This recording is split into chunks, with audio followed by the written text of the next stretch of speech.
Assalamualaikum warahmatullahi wabarakatuh. Innal hamdalillah nahmaduhu wa nasta'inuhu wa nastaghfiruh wa na'udzu billahi min shururi anfusina wa min sayyiati a'malina. May yahdihillahu fala mudilla lahu wa may yudlilhu fala hadiya lahu. Wa asyhadu an la ilaha illallah wahdahu la syarika lahu wa asyhadu anna Muhammadan 'abduhu wa rasuluh. Allahumma salli ala Muhammad wa ala ali Muhammad. Ya ayyuhalladzina amanu taqullaha haqqa tuqatih wa la tamutunna illa wa antum muslimun. Amma ba'd. Ikhwani fiddin rahimakumullah, bersyukur kepada Allah Ta'ala, saudaraku yang berbahagia. Kita masih berkesempatan untuk senantiasa memperbaiki diri kita, memperbaiki akidah kita, memperbaiki ibadah kita, memperbaiki akhlak kita. Mudah-mudahan kesempatan, peluang-peluang yang diberikan oleh Allah Ta'ala kepada kita bisa kita manfaatkan sebaik-baiknya. Saudaraku hamba Allah yang berbahagia, dalam kesempatan kali ini kita akan membahas tentang larangan dari Allah Ta'ala kita sebagai hamba harta, hamba uang, sehingga kita bersedia melakukan apapun. Kita menjadikan harta, kita menjadikan uang sebagai Tuhan kita, di mana kita selalu ingat, kita rela berkorban, kita bisa melakukan apa saja demi harta, demi uang, seolah-olah uang sudah kita sejajarkan dengan Tuhan. Saudaraku hamba Allah yang berbahagia, memang apabila kita perhatikan, kita semua sekarang sedang tergiring, sedang terhalau untuk menjadi pengikut paham materialisme, yang sedikit demi sedikit tanpa terasa kita justru meninggalkan ajaran agama kita. Tatkala ajaran agama kita, Allah Ta'ala dan Rasulullah memberi pesan kepada kita, memerintahkan kepada kita sesuatu A misalnya, kita meragukan itu, kemudian kita pilih B. Apabila Allah Ta'ala dan Rasulullah melarang X, kita tidak yakin bahwa larangan itu betul-betul akan berakibat buruk, sehingga justru kita melanggarnya. Demikian pun saudaraku hamba Allah yang berbahagia, tatkala agama kita menyatakan bahwa janganlah kita menuhankan harta, janganlah kita seolah-olah mengorbankan semuanya demi harta, demi uang, dan kita diperintah oleh Allah Ta'ala dan Rasulullah untuk senantiasa bersedia memberi sedekah, menunaikan zakat dan seterusnya. Tapi seolah-olah bisikan-bisikan syaitan, baik yang berwujud manusia maupun jin, seolah-olah menanamkan kesannya kepada kita, apabila kita banyak bersedekah, kita mengeluarkan zakat, kita akan jatuh miskin. Padahal jelas Allah Subhanahu wa Ta'ala menyatakan, barang siapa yang mau infak fi sabilillah adalah seperti menanam satu biji yang akan tumbuh menjadi sebuah pohon, di mana batang pohon ini akan memiliki 7 cabangnya, di mana masing-masing cabang akan menumbuhkan 100 biji, sehingga dari tanaman satu biji akan menjadi 700 biji atau 700 kali. Ini seandainya pun kita dengar hanya samar-samar saja dan kita tidak yakin, tetapi kita lebih tertarik oleh bisikan-bisikan syaitan iblis laknatullah. Apabila kita bersedekah, apabila kita berinfak, apabila kita bersedekah, kita takut menjadi miskin. Yang diingatkan oleh para syaitan, oleh iblis laknatullah itu, bagaimana kalau kita nanti memberikan infak, kita menunaikan sedekah atau zakat, cicilan kita banyak, anak-anak kita perlu biaya sekolah sekarang luar biasa, bagaimana mungkin saya punya kelebihan uang untuk sedekah, untuk zakat? untuk memenuhi kebutuhan sehari-hari saja sulit. Inilah saudaraku hamba Allah yang berbahagia. Tidak sedikit dan amat banyak orang-orang yang tergoda oleh iblis laknatullah, oleh syaitan dengan kata-kata yang seperti itu. Saudaraku hamba Allah yang berbahagia, padahal kita mestinya tidak boleh kikir, kita harus dermawan, dan kita tidak boleh menjadi hamba dari harta dan uang. Sebagaimana yang dinyatakan oleh Rasulullah Sallallahu Alaihi Wasallam di dalam sebuah hadisnya, Ta'isa abdud dinar wa abdud dirham wa abdul khamisah. Merugilah hamba dinar, hamba dirham, dan hamba khamisah. Inilah saudaraku hamba Allah yang berbahagia. Ini adalah kata-kata Rasulullah Sallallahu Alaihi Wasallam. Apabila kita menyatakan bahwa diri kita akan menjadikan Rasulullah sebagai teladan, apabila kita menyatakan diri kita sebagai seorang muslim yang menyatakan syahadat asyhadu an la ilaha illallah wa asyhadu anna muhammadar rasulullah, dan apabila kita suka juga selalu membaca selawat dan bahkan mungkin selawatan, tetapi kalau tidak mau mendengarkan apa yang dikatakan oleh Rasulullah ini, semuanya sia-sia belaka. Rasulullah menyatakan dengan secara tegas, Ta'isa abdud dinar, celakalah, merugilah orang-orang yang memperhambakan dirinya kepada uang atau dinar. Wa abdud dirham, dan menjadi hamba dari dirham. Wa abdul khamisah, dan menjadi hamba dari pakaian-pakaian yang bagus. Saudaraku hamba Allah yang berbahagia, mestinya dia tidak hanya itu saja saudaraku yang berbahagia. Apa itu dirham atau itu dinar atau itu khamisah, ini adalah mempresentasikan dari harta saudaraku yang berbahagia. Betapa banyak waktu kita yang terbuang percuma untuk, Masya Allah, kita habiskan untuk mencari harta. Bahkan kita melupakan peribadatan kita kepada Allah Subhanahu wa Ta'ala. Ya, kadang-kadang kita senantiasa merasa kurang dengan karunia Allah Subhanahu wa Ta'ala. Saudaraku yang berbahagia, ajaran agama kita tidak melarang kita menjadi orang yang kaya. Bahkan justru kita harus menjadi kaya, saudaraku yang berbahagia. Bagaimana mungkin kalau kita tidak menjadi kaya, kita menjadi orang miskin? Kita bisa bersedekah, kita bisa naik haji, kita bisa memberikan zakat, saudaraku yang berbahagia. Namun demikian, janganlah menjadikan bahwa yang namanya harta, yang namanya uang adalah sebagai Tuhan kita yang kita rela berkorban, melakukan apa saja demi mengejar harta itu, saudaraku yang berbahagia. Dan kembali kepada kata-kata Rasulullah Sallallahu Alaihi Wasallam, Ta'isa abdud dinar wa abdud dirham wa abdul khamisah.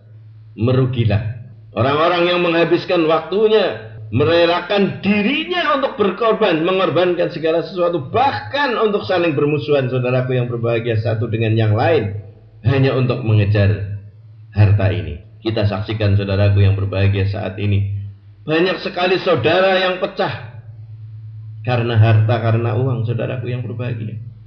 Betapa banyak kita saksikan, tatkala orang tua mereka sudah meninggal dunia, ada warisan, maka keluarga itu menjadi pecah porak-poranda hanya karena tinggalan harta. Betapa banyak kita saksikan dalam kehidupan keseharian kita, hanya gara-gara serupiah, 2 rupiah, 1000, 2000, atau bahkan mungkin lebih tinggi dari itu, orang rela saling bermusuhan, saling marah, saling berselisih, bahkan saling berbunuh-bunuhan. Padahal tadi dikatakan oleh Rasulullah Sallallahu Alaihi Wasallam, merugilah orang yang memposisikan dirinya menjadi hamba dari harta ini. Bagaimana ciri-ciri orang yang menjadikan harta ini sebagai Tuhannya, di mana dia mengabdikan dirinya kepada harta, uang ini, saudaraku yang berbahagia?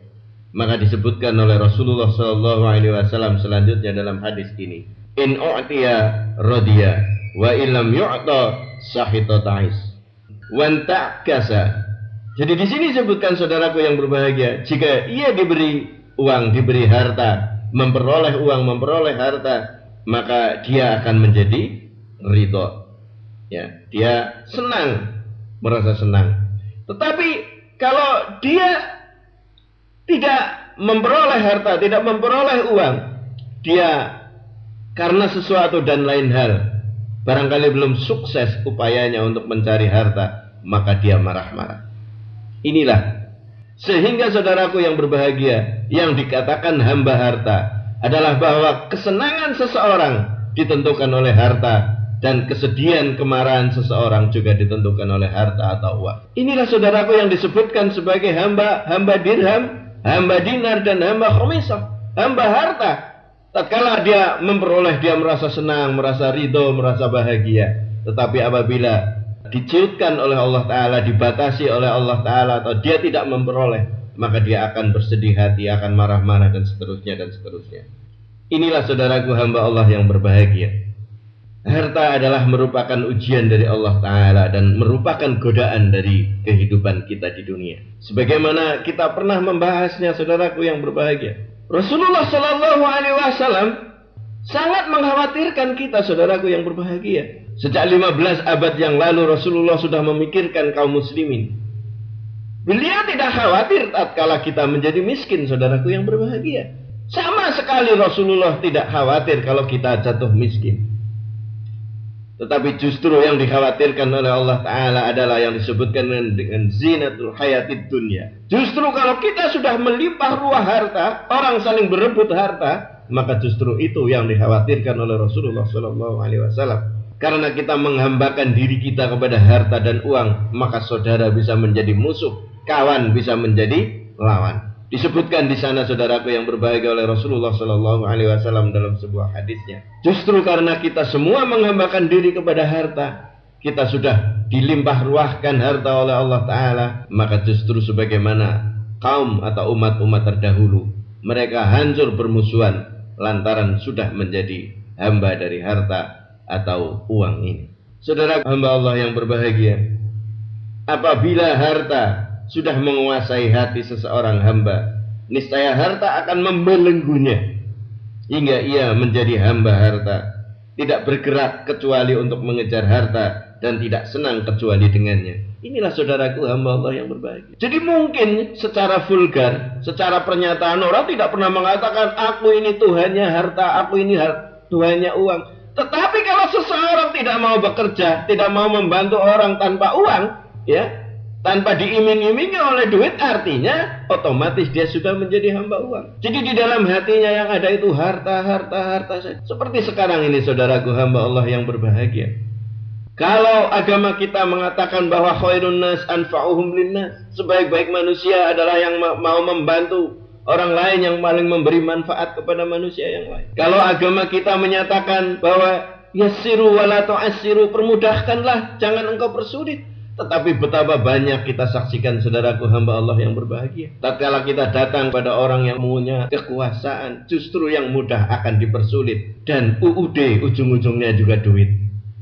Ada uang habis perkara, KUHP katanya. Dan barangkali itu juga sudah menimpa kepada diri kita. Kita tidak mau melakukan sesuatu membantu orang lain tatkala kita tidak diiming-imingi dengan duit. Dan saudaraku hamba Allah yang berbahagia, justru inilah kerusakan masyarakat kita dan kerusakan dari kita di dalam berbangsa dan bernegara. Walaupun semua sudah ada aturannya saudaraku yang berbahagia, olah-olah petugasnya itu merasa ogah-ogahan kalau mau menyelesaikan sesuatu.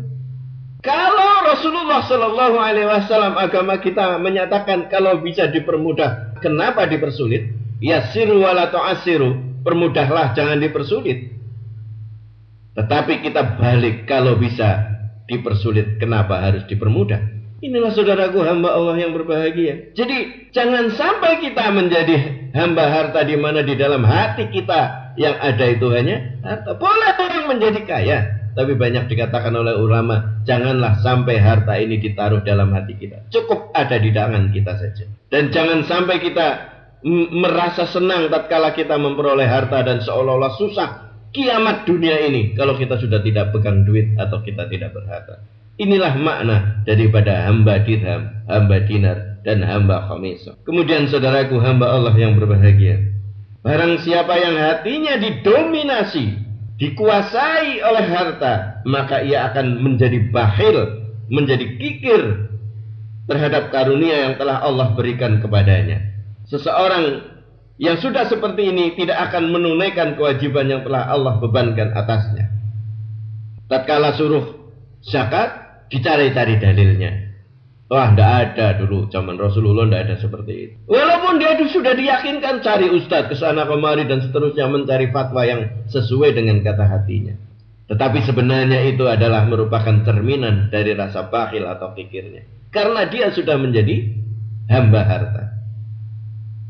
Saudaraku hamba Allah yang berbahagia, maka haram hukumnya menjadikan harta sebagai prioritas utama, menjadi puncak usaha dan puncak kesungguh-sungguhan kita.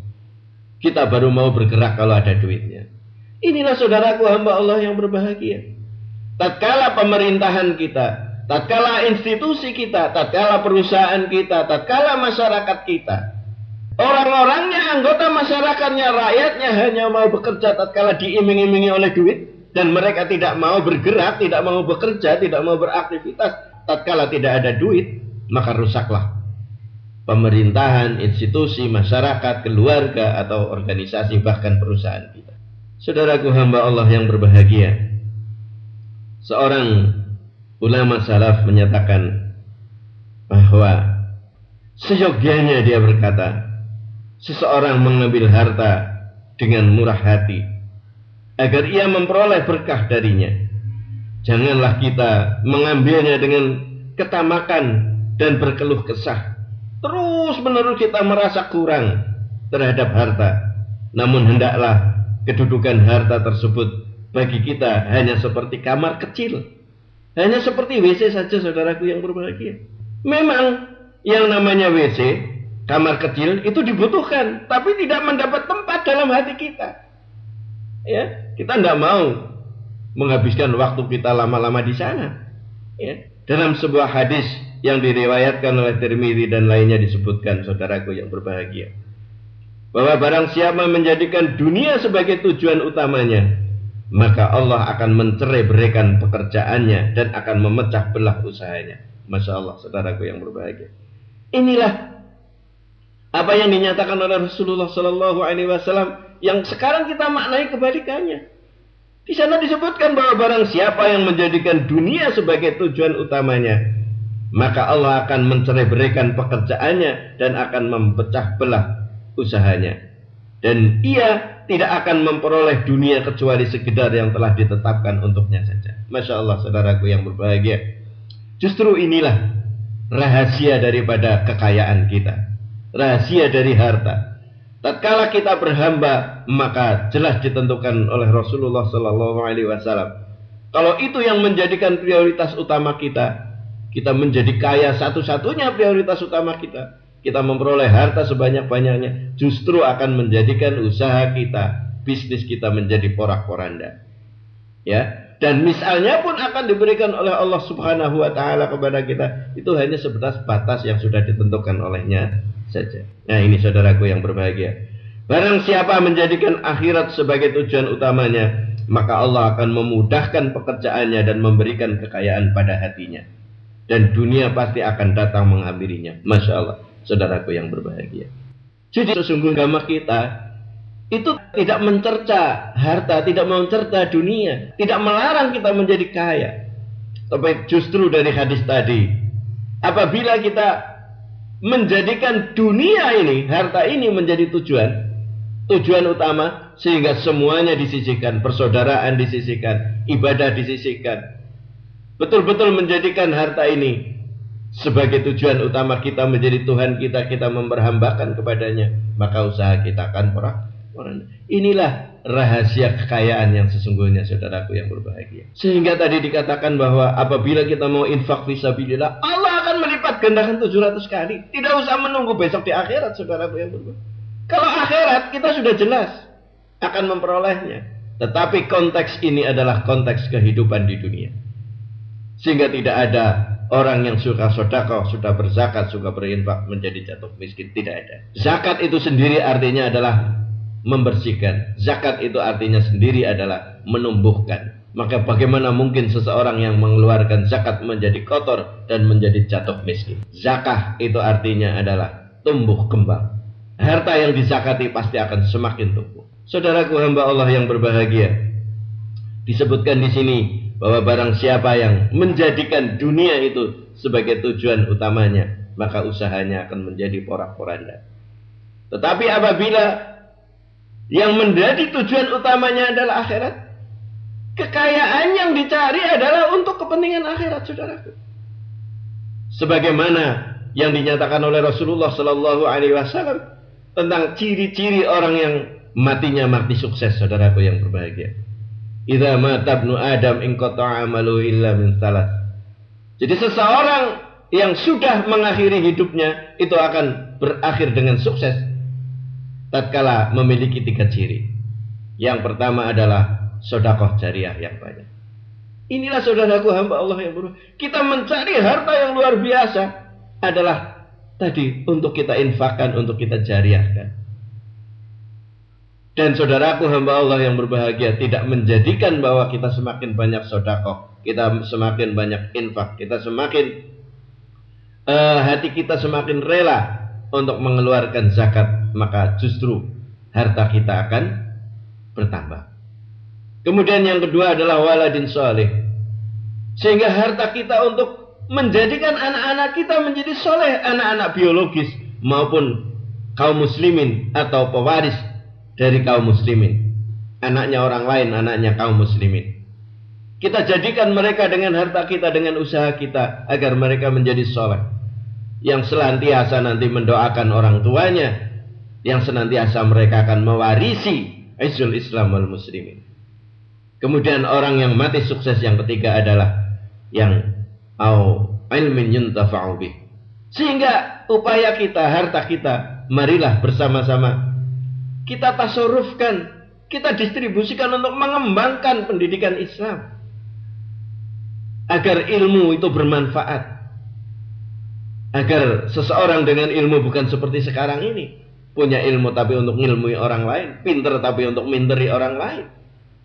Tetapi betul-betul seseorang yang memiliki ilmu, dengan ilmunya akan memberi manfaat bagi dirinya sendiri dan bagi orang lain.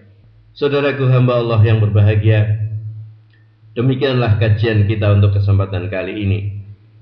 Insya Allah nanti di waktu yang akan datang kita akan mengkaji tentang larangan dari Allah Ta'ala terhadap kita untuk berperilaku kikir atau bakhil, dan kita menahan harta serta tamak terhadapnya.